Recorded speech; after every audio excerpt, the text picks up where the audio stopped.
Empower Radio presents The Dr. Julie Show, All Things Connected. Break through the illusion of separation, explore the infinite field of possibility, and make connections that inspire. Now, here's your host, Dr. Julie Kroll. Hello and welcome everyone. You're listening to the Dr. Julie Show, All Things Connected. Each week we gather right here to make connections that break through the illusion of separation. And today, well, we are going to have some fun. Have you ever wondered about intuition and dreams? How about making sense out of karma, death, reincarnation?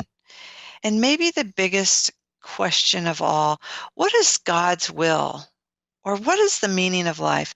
Our guest today has a unique approach on all of this. He says quantum physics affects our understanding of everything, including consciousness, and he believes that quantum physics can create a new answer to everything. Let's see what he means. I invite you to take a few deep breaths.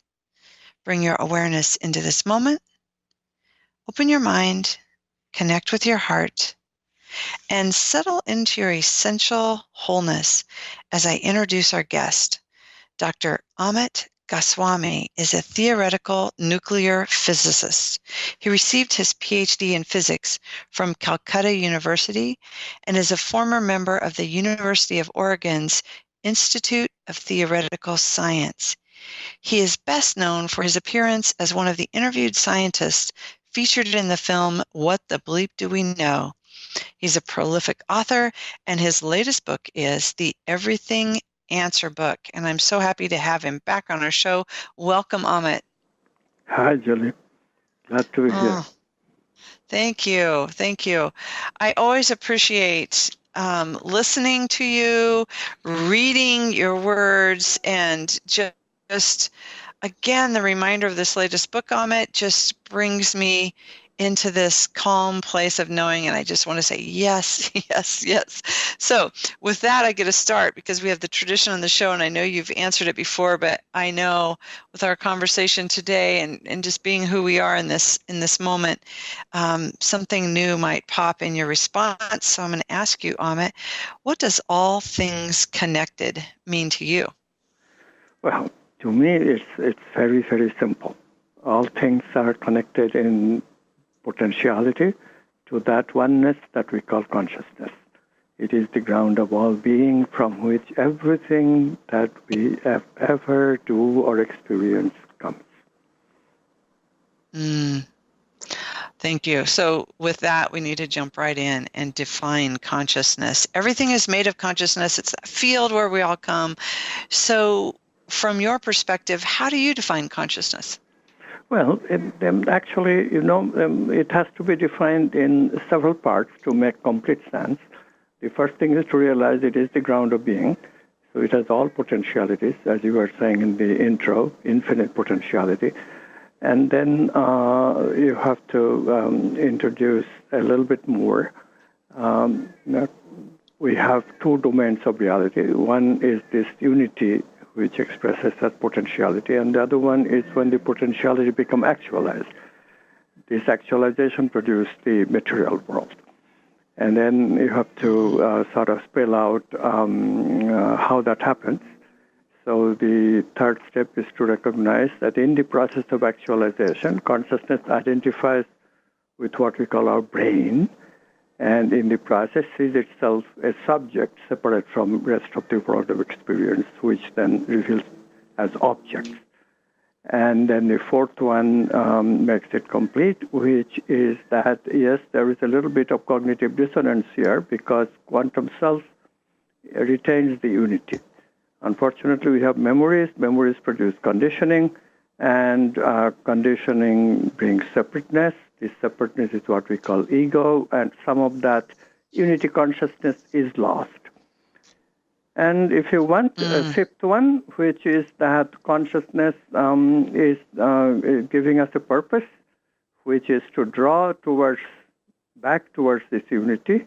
So the purpose of life is to look for meaning Meaning comes when we start recognizing that the purpose of life is to go towards unity. And how do we do that? We do that through various recognitions that we pursue meaning, we pursue the great archetypes, love, beauty, justice, truth, etc.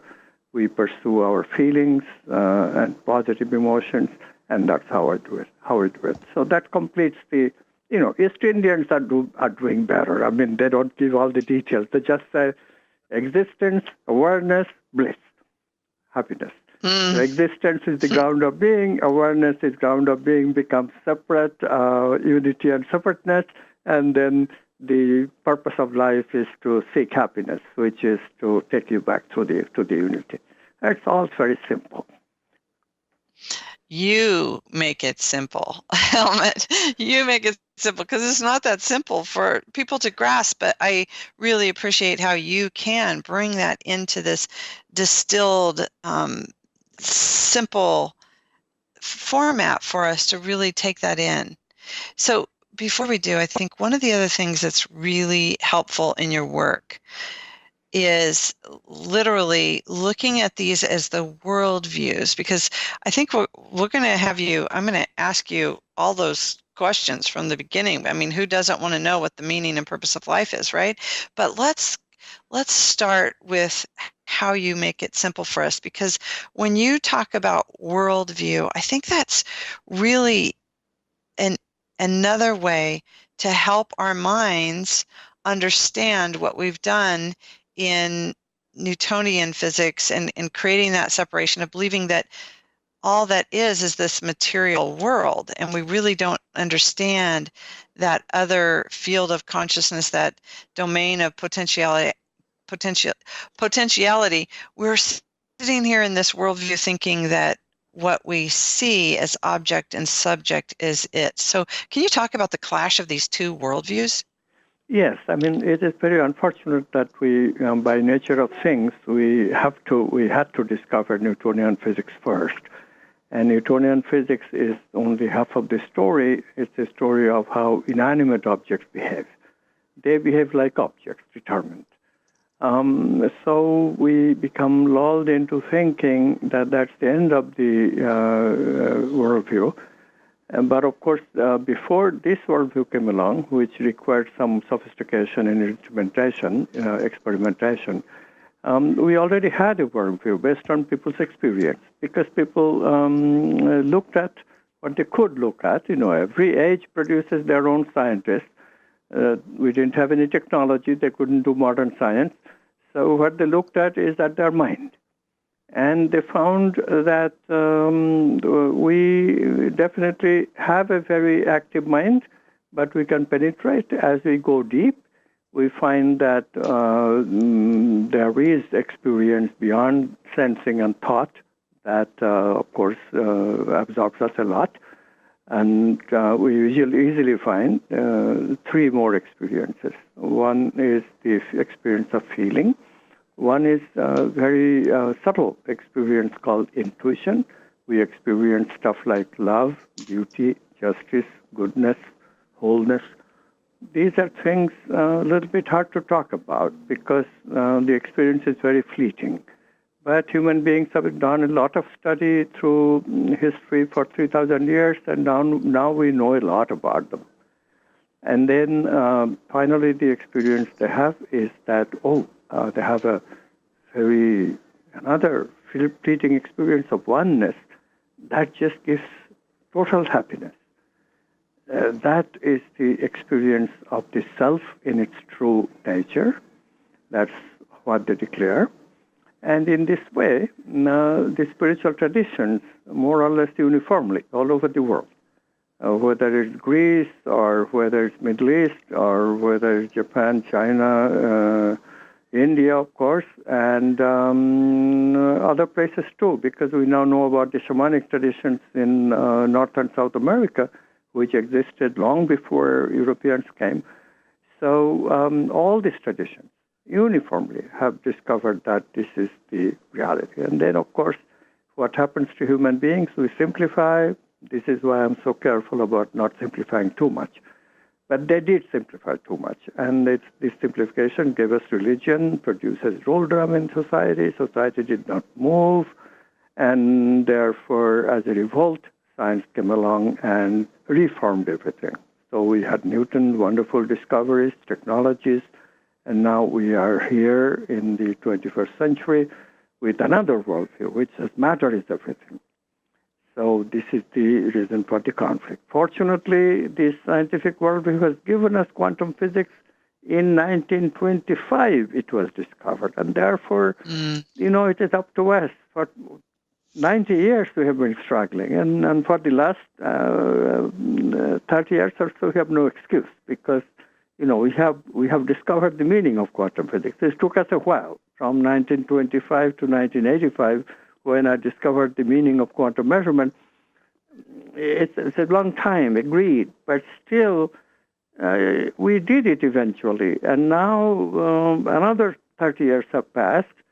What is the excuse now? So this is why, I propose to everybody. I have become an activist, quantum activism, and we've got to bring back quantum physics and this integration where we live the real meaning of life, namely those archetypes, those values, human values that religions prefer to us, and we have to accept them because they are reality. Well, thank you. The thing that I appreciate about your quantum activism is really helping us understand the potential of really integrating now our science and our spirituality.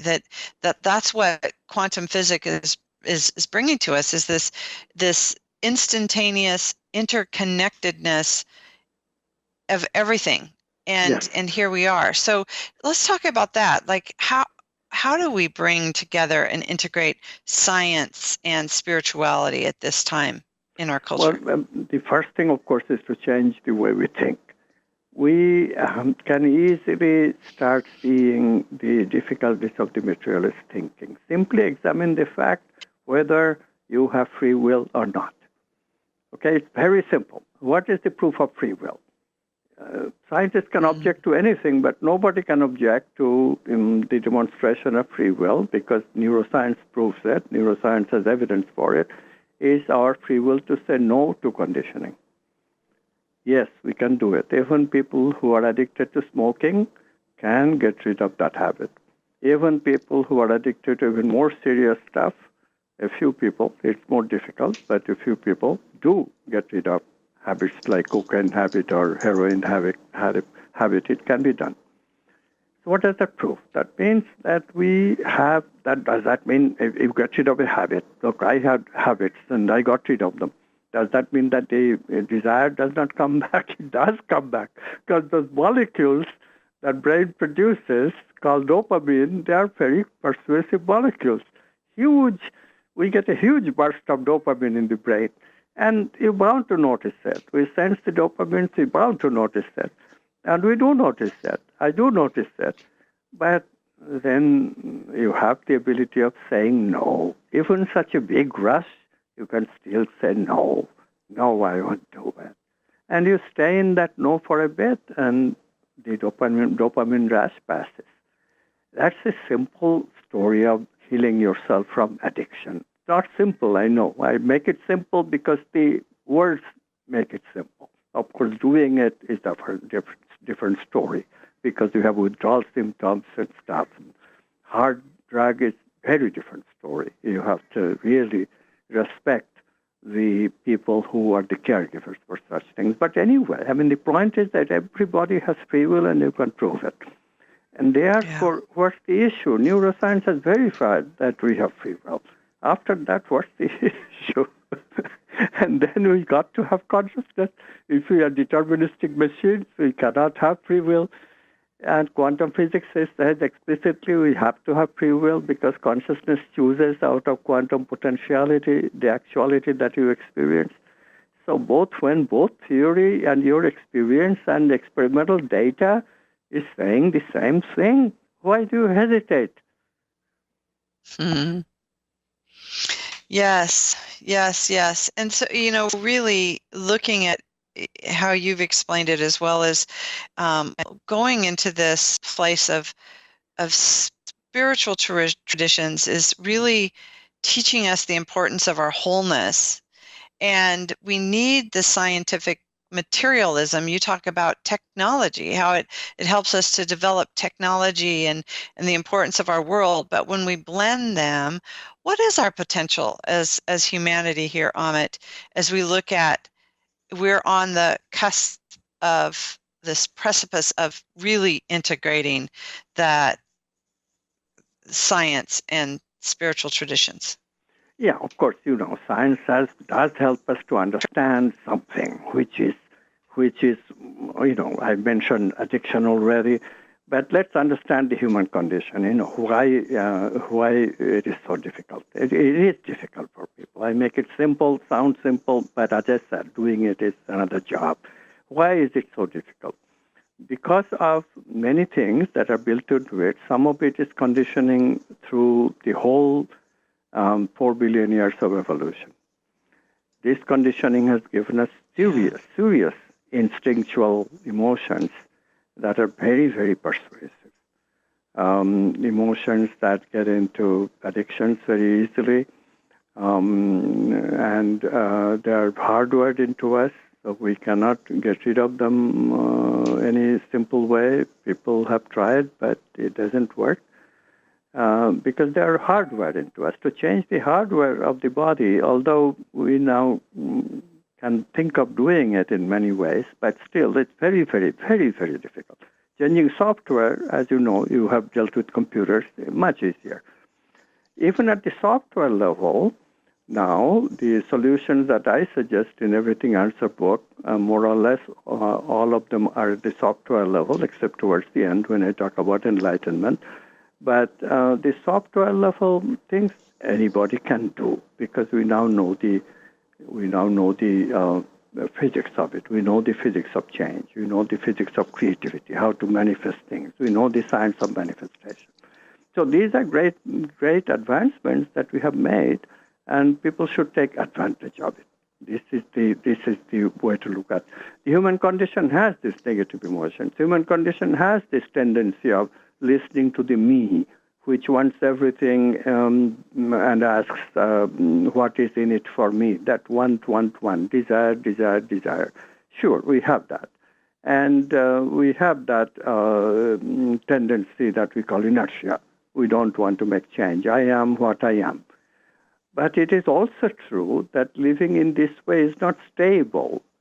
We get into addiction, we suppress emotions. That's another way of dealing with emotions. Then what happens? What happens is that you get disease. Suppression is a very serious problem. It produces all those chronic disease, cancer, heart attack. Everything is because of mental stress that we create, emotional stress really, that we create by suppressing emotions.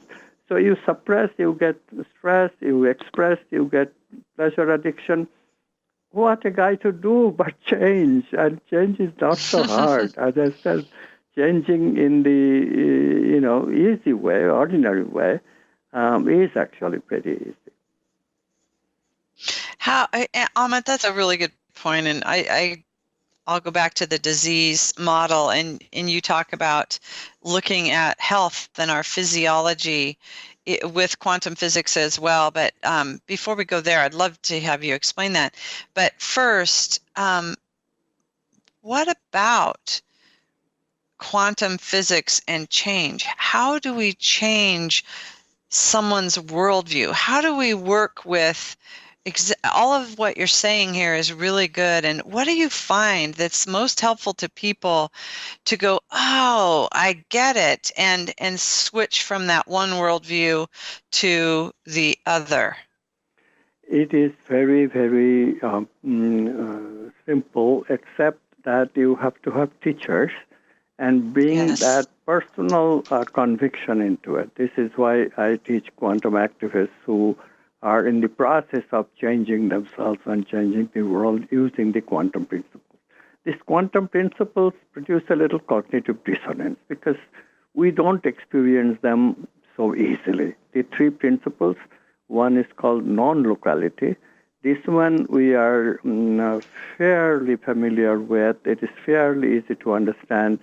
You have to first explain why non-locality comes into the world. That is what basic quantum physics. Quantum physics 101 consists of understanding that non-locality is an experimental part of the world. It's not even debated. Even scientific materialists agree that non-locality exists, except that they don't want to agree with the consequence of it. What is non-locality? Let's explain why quantum physics has to have it. It's part and parcel of quantum physics. Quantum physics says fundamentally one thing. Objects are not as they seem to be initially. We thought that energy like light is a wave. That's the way they are. And we thought matter, dense matter, or matter even in the form of steam, gaseous matter, they're all particle matter made of grains of sand. We call them elementary particles. So matter is particle, energy is wave. That's going on for a while. But then we discovered no, energy is also particle, and matter is also wave. Why is this a paradox? Because waves spread out. They are never at the same place for a long time. Just moment you put them, and then immediately just start spreading. So they don't stay particles. This matter or energy, you could localize them as particles, but they won't stay that way. They will start spreading. And the point is that you cannot imagine that at the same space and time, objects can exist in both waves and particles simultaneously. Nothing can stay in place and also spread at the same time. That is not possible. So therefore, from the beginning, there has been the hint that we have two domains of reality. One domain of potentiality, these waves are waves of possibility, and when we actualize the possibility by making them into particles through our measurement, we have the domain of actuality, domain of space and time. A big problem was, and this is where all the confusion was, and that took the bulk of that 60-year gap, where do the waves of possibility reside? We are postulating a second domain, but what defines it? How is it different from space and time? And then we found the astounding thing. In 1935, we had the theory. The theory said very clearly, quantum physics says that in this other domain, objects communicate instantly without exchanging signals. That's how a communication can be instant. If you exchange signals have a finite speed, and that makes always signals taking a little time because they have to go through space. But this domain of potentiality is defined by the fact that no signal is needed for communication. There is no space. There is no time. Everything is instantly interconnected. And that is the oneness that mystics discovered 3,000 years ago. This, once you recognize, is what non-locality is telling us. And then you get the wonderful news that since 1982, non-locality has been demonstrated in laboratory. Now any physics undergraduate with access to a laboratory can verify that, yes, there is non-local communication. Demonstrable, physical. There is no argument about it. And then to top it off, in 1994, a friend of mine, Jacobo Greenberg, a neuroscientist in University of Mexico, actually I participated in the work theoretically. We wrote a paper where we showed that brains can communicate with non-locality too.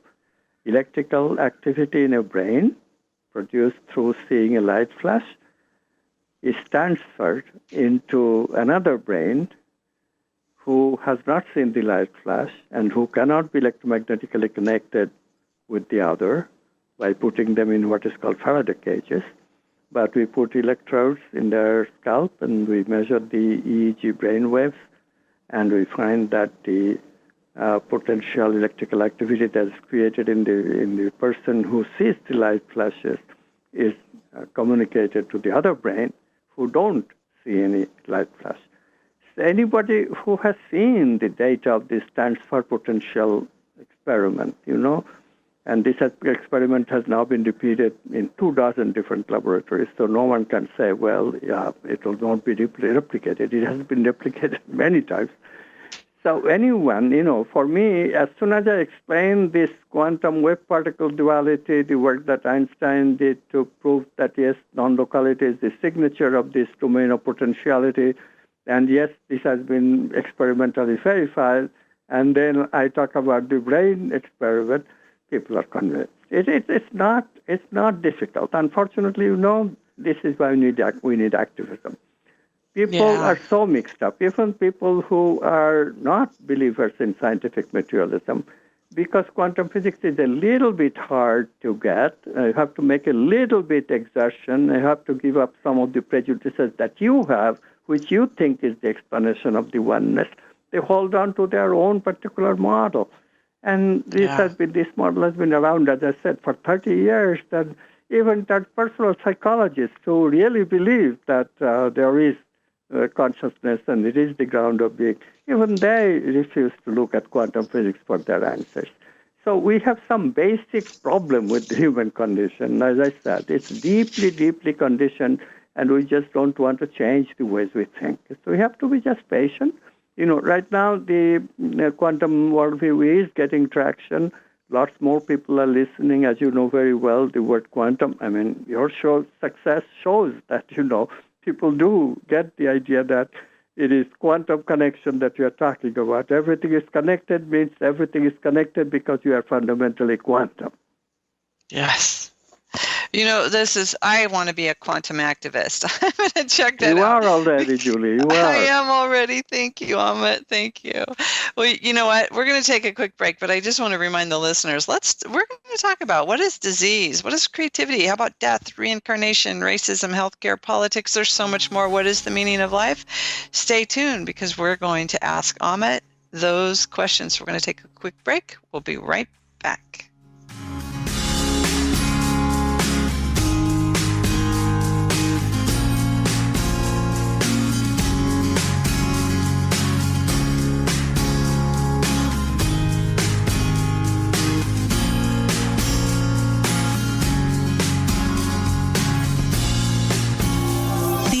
Meditation channel.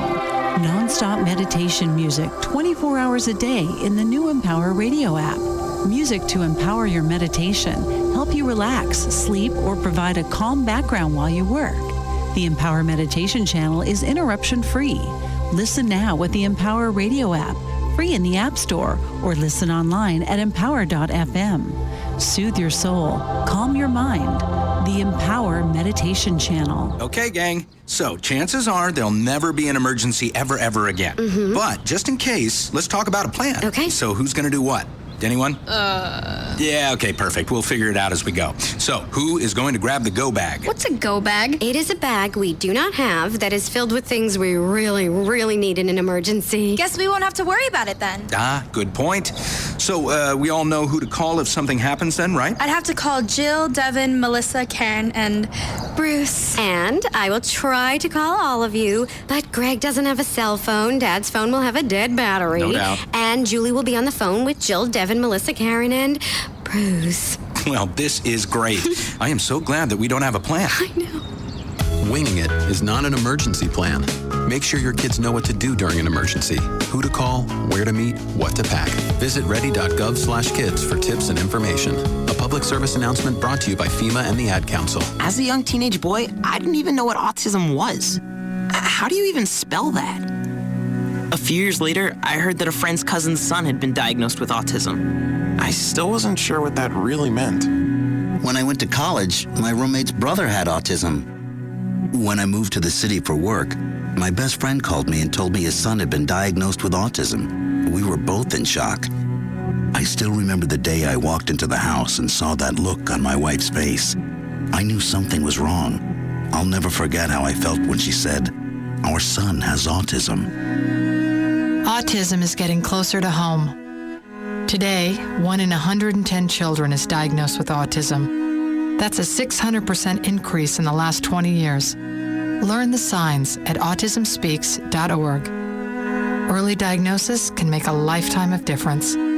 Brought to you by Autism Speaks and the Ad Council. Think you could easily get to your family if a disaster struck right now? Think you can wing it during an emergency because you're a New Yorker?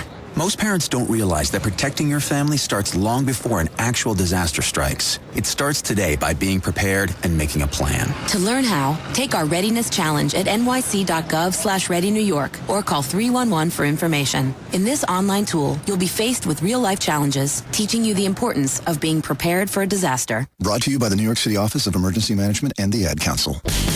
Be the change you want to see in the world. This is Empower Radio. Now, back to the Dr. Julie Show, all things connected on Empower Radio. Welcome back. Hey, if you're inspired by our conversation today, I invite you to share it with others and maybe even listen to it again. You can do that by visiting my website at thedrjulieshow.com, where you'll find all the archive links as well as a listing of upcoming guests. Again, that's thedrjulieshow.com, and stay connected all week on our Facebook page, All Things Connected with Dr. Julie. Also, check out Good of the Whole, goodofthewhole.com, where you can become a global co-creative. Again, that's goodofthewhole.com. I am here with Amit Goswami, and you can find his work and so much goodness, a wealth of information at his website, amitgoswami.org. That's amitgoswami.org.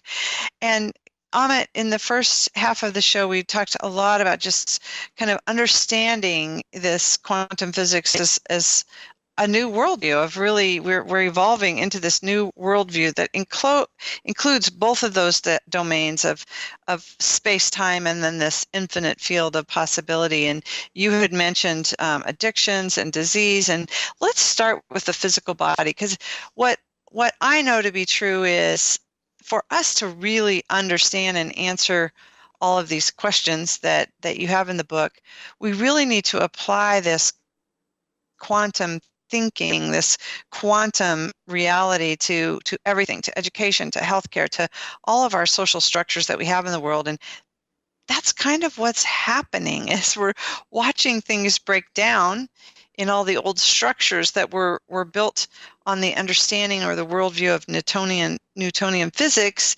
Those are no longer serving us as we become these quantum beings, understanding ourselves in this multidimensional way. So let's talk about the body, the human body, and health and medicine and disease, and how quantum physics can give us a new insight into who we are as human form. Yes, good place to start. Because, obviously, if you hold on to scientific materialism, matter is everything, then all you can entertain is the idea of healing when disease hits us, healing in three different ways. As they say, you can cut, surgery, you can take drugs, or you can burn, radiation. That's in the case of only applies to cancer, and a few other things too. Okay, so you can do all those things. But we know drugs have side effect, big problem. Cut only applies to specific cases, and burn, as I said, only few cases. You have the main epidemic of medicine is not to deal with those cases where these three applies very well, straightforward way. That's the old germ theory, and that's still valid. And we fortunately have discovered the way to treat germs. We can kill them, we can inoculate ourselves against them, all kinds of ways we can deal with it. Antibiotics, of course. But the problem is, the main epidemic is the epidemic of what we call chronic disease. I was talking about stress before, and we know that stress is the main contributor to chronic disease, and when we watch the effect of stress, we find without any doubt that the symptoms are there in the physical level, but that's not what is producing it. For example, everybody now agrees that yes, it's mental stress. Of course, scientific materialists have a huge problem. Their theory of the mind is that mind is produced by the brain. But obviously that theory has problems because you also know that mind can heal. If mind is the produced by the brain, how could it even heal the brain? It's not possible. So in that way, it's very easy to see, everybody can see that this model is very limited. So what happens in stress? What is actually taking place? Giving wrong meaning to what happened to me produces negative feelings, negative emotions. And on top of it, we have this negative emotion sort of built into us from conditioning, from evolution. The combination is what produces much of our disease. So where do we heal it? We cannot heal it at the physical level. That's just symptoms.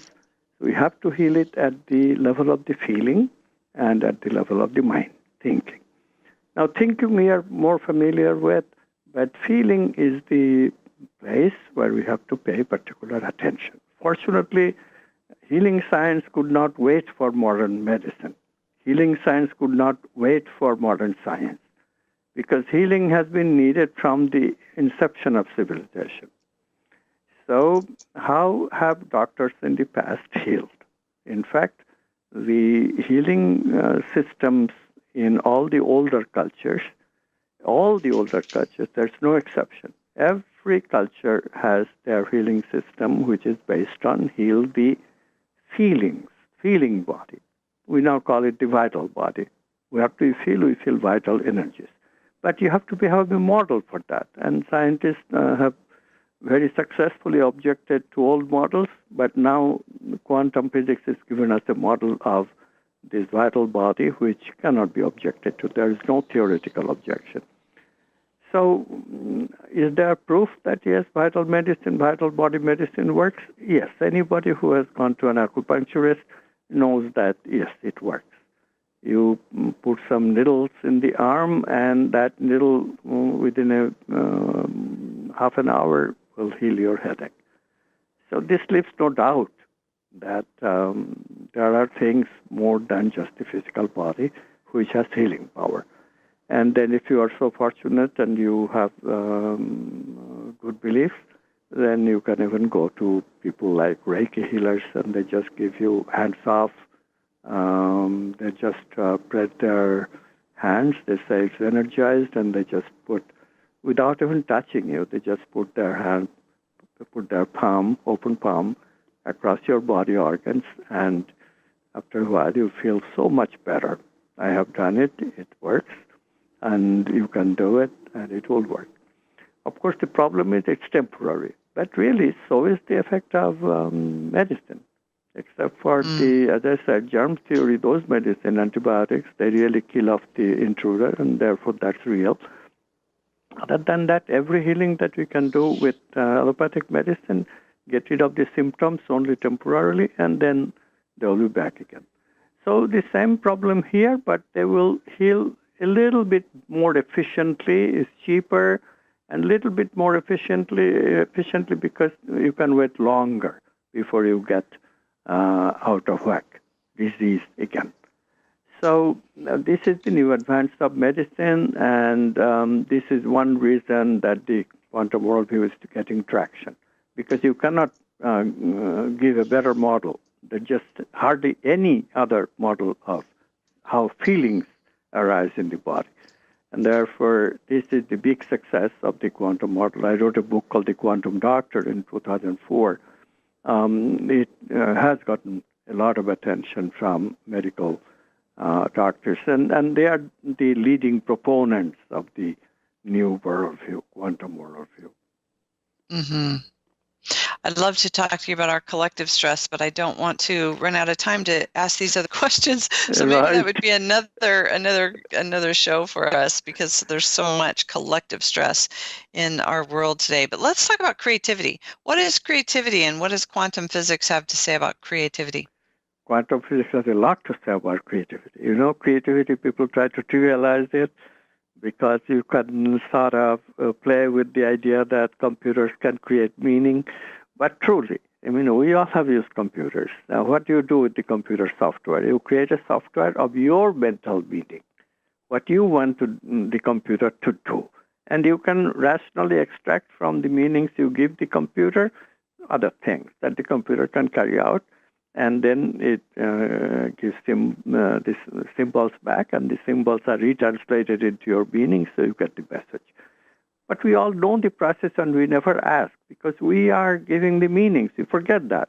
And these clever scientists, clever enough to fool you, say that, well, maybe we don't need to give them the meaning. Maybe computers themselves can process it, and they will just use such verbiage. Such skillful people, really admire them for it, but unfortunately it harms people. They give a convincing illusion that as if machines can be intelligent, machines could do it. No, we have to program it. That's how they are fooling you. And nature can program it by the billions of years. That's all absolute hocus pocus. That has no basis for saying that. Mm-hmm. That's like saying if you put monkey on a typewriter, it will write a Shakespearean sonnet, that whole thing. It does not work, cannot work that way. So how does it work? It works through creativity. How does meaning work? New meaning has to be discovered by working with the mind directly. Mind gives us meaning, and mind gives us meaning that we already have computed, made softwares in the brain, and that's what the purpose of growing up basically is, to provide meaning for the world that we experience. And then we become adult, and we have a brain that is full of old meanings, and then we get a choice. Our choice is we can stay with the old meanings, but we can also go on learning. And if you choose to go on learning, then that's the creative life. Oh, what is the creative process? We find that there is something very radically different that you have to do. Initially, it seems like our life should be do. We just go on working, and we find working is wonderful because when you work, you don't feel the negative emotions, and brain scientists have verified that. Only when we don't work, we have the problem with negative emotions and this me-centeredness. All those problems disappear when we work. Brain is busy doing other areas. So that's wonderful news, except that, of course, that's not creative. So how do we make room for creativity? We have to face up with the fact that we have to relax. This is the one key that people have to learn. We have to learn to relax, because doing and being is what produces the creative insight, which is a discontinuous transition of thought. And then we manifest. So those are the 4 stages. Doing, being, relaxing, sudden insight, then manifestation. But that trick is that how to be. This is a tough one, and this is why we write books. In my book on quantum creativity, I have been so specific about what you need to do, how you can meditate to deal with being. But still, of course, when you are trying to relax, all kinds of stuff comes up because the brain is built that way. We get bored, and then we want to go back to our me-centeredness and negative emotions like greed. I notice that when I get bored, when I try to relax, invariably I eat a little more. But, eating peanuts is not so bad. If you still can relax, it's okay. The problem is to learn to relax in spite of your little bad habits. And then once you learn to do and be, that's it. That's quantum way of doing things. I call it doobie-doobie-doo. Doobie-doobie-doo is creativity. Once you start doing that, you'll get those insights, which will be the answers to the problem you're trying to find answer for. There's so many exciting new technologies of people accessing that creative consciousness in a group and, really understanding that. And a lot of it does is that relaxing into resonance. Mm-hmm. So that impulse just comes through. So I love your explanation of that. You mentioned meaning and life. So let's just jump there next, that big question of what is the meaning of life? Okay, I already hinted on it, but let's elaborate. So yes. I said before that we have this separateness, which we know very well, does not even require any explanation. It happens through conditioning.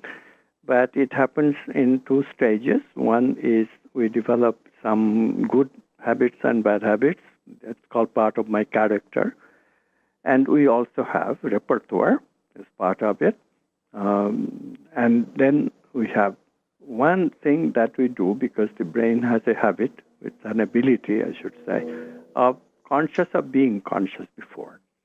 Some people call it self-conscious, fine, but actually this consciousness of going over what we did before or how we responded to a stimulus before, going over the memories, it does, of course, produces the good habit, namely repertoire of expertise, but it also produces a very bad habit. And that bad habit is called persona. We become a little pretensive. We realize that, I can present a persona which can hide my authentic nature, the habit patterns, because everybody can be a little good, for a facade. You are with your parents and you hide the fact that you enjoy some addiction. They don't have to know you are good. In this way, you develop a pleasant persona which is full others, but you are suppressing your actual character, suppressing your emotions. You become a suppressive personality. So in this way, this persona, this lack of authenticity, that hurts us. So it is this kind of thing that are our problem with dealing with the human condition and finding meaning. So meaning of life is to get over this tendency, get over this me, get over this separateness, and go towards the unity. That is the drive that we have to recognize. And when we start doing that, we begin with creativity, and then we apply creativity to ourselves. We start changing. The brain data is very helpful now. The brain has really almost unending amount of plasticity that we have discovered. It can go on changing. One time the belief was that brain cannot change, so we really cannot make changes like spiritual traditions always insist. The new wisdom is that no, we were wrong, scientists were wrong, religious traditions were right, we can change. And so we now have, because we know how to use creativity to make changes in ourselves, we now have a technology that can initiate those changes. So we really don't have any excuse to find the meaning, which is unity. How do we explore meaning? We explore our mind, and then we explore those archetypes that I mentioned. We pay attention to intuition, we pay attention to feeling, we integrate all these facilities, and we become one with, or as much oneness as you want. Depends on this part, takes time. The relatively simple oneness, that's what I would settle for first, but then as you become settled in that, we go for deeper and deeper oneness. And the more deep you go, the more meaning comes, and more happiness comes, and more intelligence comes. And more intelligence and more creativity. Yes. And so this leads me to one last big one. I hope we have some time to dig into this deeper too, because I'm thinking about that deepening into our oneness. If we are always instantaneously and interconnected with consciousness, with the whole, with our oneness, then we can look at death and reincarnation and karma very differently. Like we are all, having these experiences and tapping into that collective wisdom, that universal intelligence that's always there. So we have about 5 minutes left. Amit, can you talk about death and reincarnation and karma in 5 minutes or less, which will be difficult? Absolutely. And you put it beautifully. If we could only learn to do it collectively. So let me very quickly go on what actually is happening. The human condition does not yet permit the collective developing of reincarnation. I wish we could, but maybe I'll go back to that in the very last second. But what actually we have discovered is that this character that I spoke of in the last question, this habit pattern does not reside in the brain. This is the saving grace. Please listen to it again.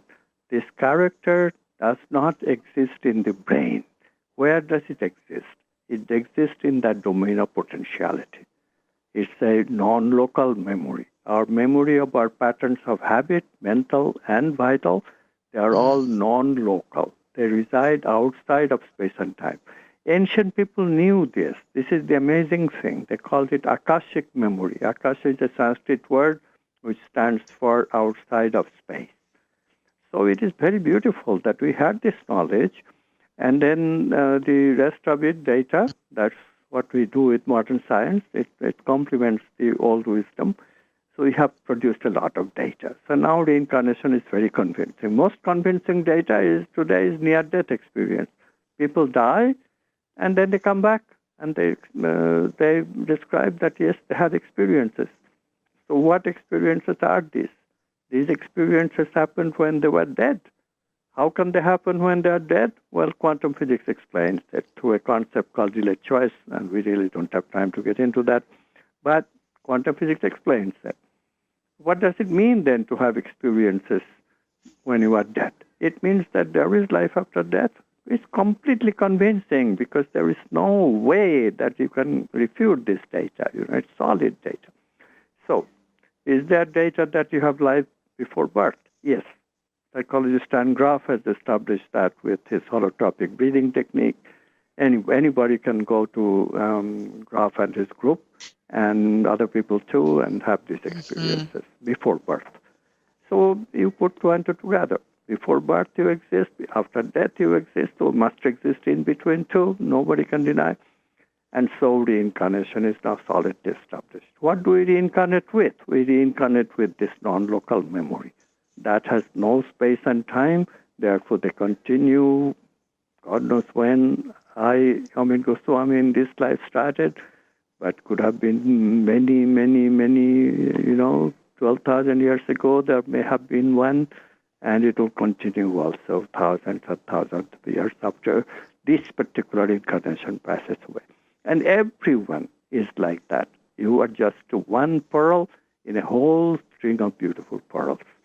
When we look at life this way, how beautiful it is. And then when we can do what you are surmising, if we can produce these incarnations in a collective way, just imagine the power of that, which means if a few of us could learn to love, that love will benefit every one of us. And this is a vision that some people are bringing.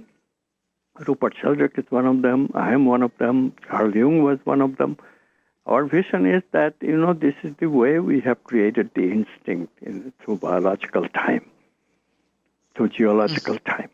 For millions and millions of years, we have this instinct. Mostly they are about negative habits. But why can't apply also? Why can't they apply the same mechanism, apply also to positive habits? So what did our ancestors do, which we have given up? Ancestors lived in societies. They lived in tribes. Today we denigrate the word tribe. But tribe isn't bad. Tribe is a non-local connection between a lot of people. And put in reincarnation, very soon you will find that you got conditioned with non-local memory in one tribe, and then you reincarnate in another tribe. So now they are getting advantage of your non-local connections, and therefore very quickly the whole humanity gets advantage of somebody's transformation. And that's how the instincts happen. Can it happen again with positive emotions? Yes. Yes, if we could produce that tribal mindset one more time, not in order to produce bad things, but in order to produce good things, in order to evolve humanity towards a future that we all want.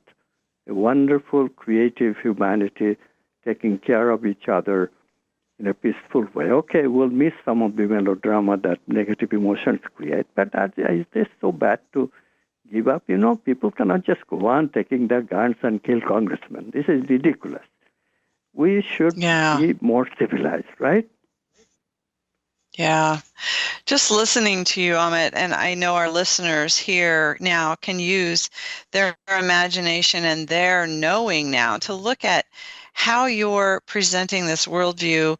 We can look at racism and racial relations and religious conflict and politics, and we can look at all the different ways we've created separation. And even that tribal, not being tribal as my tribe's better than your tribe, creating more layers of separation, but we really are just kind of resting in this bigger, non-local, no space, no time zone, and really bringing through so much wisdom. So Amit, I want to thank you for joining me again. Again, this was enlightening, and I didn't even get to ask you about enlightenment. Maybe we'll have to do a show on that because it's a little more complicated. I'd love to hear your answers, but thank you for joining us and being here today talking about the Everything Answer book. Thank you, Julie. Oh, it's been my delight. And I just, I do want to have you back because there's so much more that we could talk about. So I appreciate you being here. All righty, let's do it. And thank you, listeners, for tuning in. You've been listening to the Dr. Julie Show, All Things Connected. I'm Dr. Julie. Remember, together, we are creating connections for the good of the whole. Until next time, I'm sending you a world of love. Bye for now.